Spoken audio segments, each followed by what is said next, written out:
दाद देती है गर्दिशे दौरा, जिंदगी एहतराम करती है। इश्क जब मौत से टकराता है, मौत झुककर सलाम करती है। कि ये क्या कर रहे हैं शत्रुघ्न सिन्हा? ये शत्रुघ्न सिन्हा का दिमाग खराब हो गया। और अगर अडवाणी ने कोई प्रतिक्रिया दी तो बोल दो मंत्री नहीं बनाया गया इसलिए। यहाँ तानाशाही दिख रही है, वहां लोकशाही थी। अरे अगर सच कहना बगावत है तो समझो हम भी बागी हैं कि व्यक्ति से बड़ा पार्टी होता है और पार्टी से बड़ा देश होता है। अगर ये पार्टी का फैसला होता तो मुझे नहीं मालूम, कम से कम आडवाणी जी को तो मालूम होता। और भारत की जनता के साथ मेरी जिम्मेदारी या जवाबदेही ज्यादा है और वफादारी ज्यादा है। सबसे ज्यादा वोट शेयर मार्जिन किसी का था तो आपके अपने बिहारी बाबू का, आपका अपने शत्रुघ्न सिन्हा का था। तो छोड़ क्यों नहीं देते पार्टी में? चुप ललुआ, छोड़ क्यों नहीं देते पार्टी? मुसीबतों को वही पार कर सकता है जिसके अंदर मुसीबतों को पार करने की शक्ति होती है, क्षमता होती है, ताकत होती है।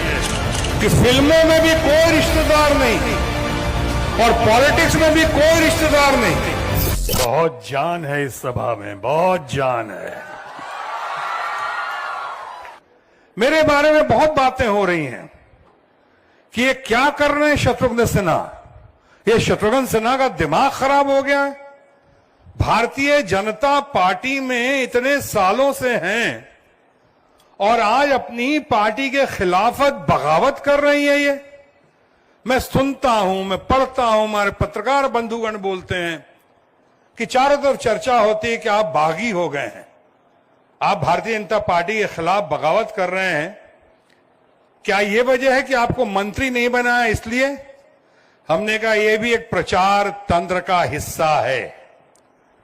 अगर अडवाणी जी को आज राष्ट्रपति नहीं बनाया गया है, अडवाणी जी को कोई मंत्री या प्रधानमंत्री या उप प्रधानमंत्री नहीं बनाया गया, और अगर अडवाणी ने कोई प्रतिक्रिया दी तो बोल दो मंत्री नहीं बनाया गया इसलिए। यशवंत सिन्हा जैसा स्टेट्समैन अगर काबिलियत की बात करता है तो कह दो मंत्री नहीं बनाया गया इसलिए ऐसा बोल रहे हैं।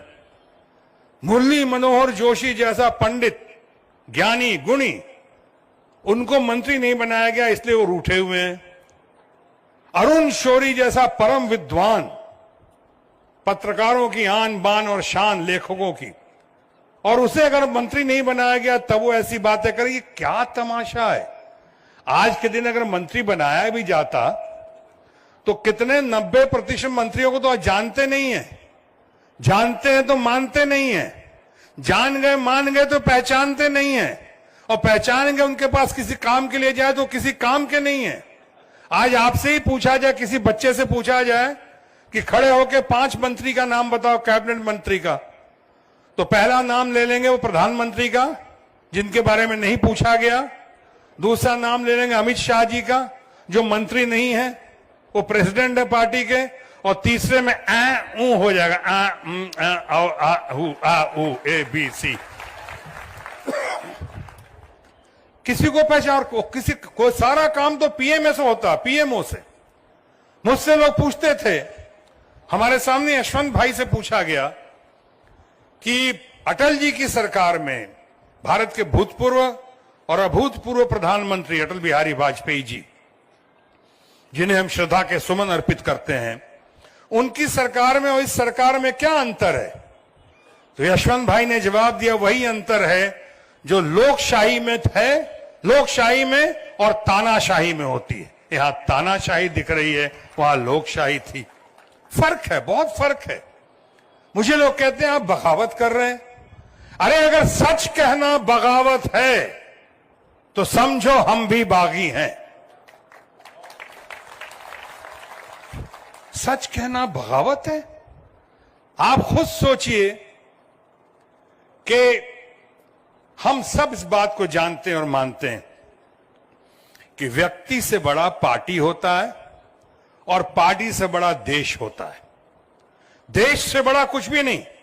अभी संजय सिंह जी वही जोर दे रहे थे कि देश रहेगा ही नहीं, क्या बांटेंगे और क्या करेंगे हम? देश से बड़ा कुछ नहीं। तो अगर आप देश हित में बात कर रहे हैं, इसका माने जाहिर है कि आप पार्टी के हित में भी बात कर रहे हैं, पार्टी को फीडबैक दे रहे हैं, पार्टी को आईना दिखा रहे हैं। अगर आप पार्टी को आईना दिखा रहे हैं तो जनहित में और देश हित में, और देश हित में किया गया काम वो अपराध नहीं होता, उसके लिए सम्मान होनी चाहिए, मान सम्मान मिलनी चाहिए। अगर मैंने कहा कि नोटबंदी गलत हुआ है तो क्या गलत कहा? आप जरा खुद देखिए, हमारे छोटे छोटे व्यापारियों को, किसानों का, मजदूरों का, ठेले वालों का, रेहड़ी वालों का, पटरी वालों का, डेली वेजेस वालों की क्या हालत हुई।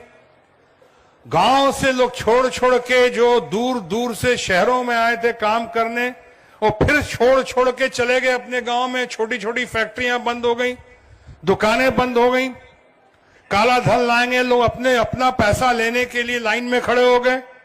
कितने लोग मारे गए। हमारे घर की महिलाओं, हमारे माताओं पे, बहनों पे क्या गुजरी होगी। अपने पति से छुपा के, लेकिन अच्छी नीयत से, अपने पति से छुपा के, अपने बच्चों से छुपा के, उन्हीं के लिए पैसे रखे थे। कभी उनके दवा दारू के लिए, कभी उनकी शादी के लिए। सालों से छुपाया हुआ पैसा अच्छी नीयत से हवा हो गया, कागज हो गया। एक रात में एक फरमान पे, एक तुगलकी फरमान, बगैर किसी से बात किए हुए लोग मुझे कहते हैं आप क्यों बोलते हैं, ये तो आपकी पार्टी का फैसला था। तो मैं पूरी जिम्मेदारी के साथ कह सकता हूं ये पार्टी का फैसला नहीं था, ये कैबिनेट का फैसला नहीं था। अगर ये पार्टी का फैसला होता तो मुझे नहीं मालूम, कम से कम आडवाणी जी को तो मालूम होता, कम से कम मुरली मनोहर जोशी जी को तो मालूम होता, यशवंत सिन्हा जी को तो मालूम होता। लोग तो कहते हैं कि देश के वित्त मंत्री को भी मालूम नहीं था, उनसे भी छुपा के अचानक रातों रात घोषणा कर दी। क्यों कर दिया आपने? इस पे हम शांत बैठे?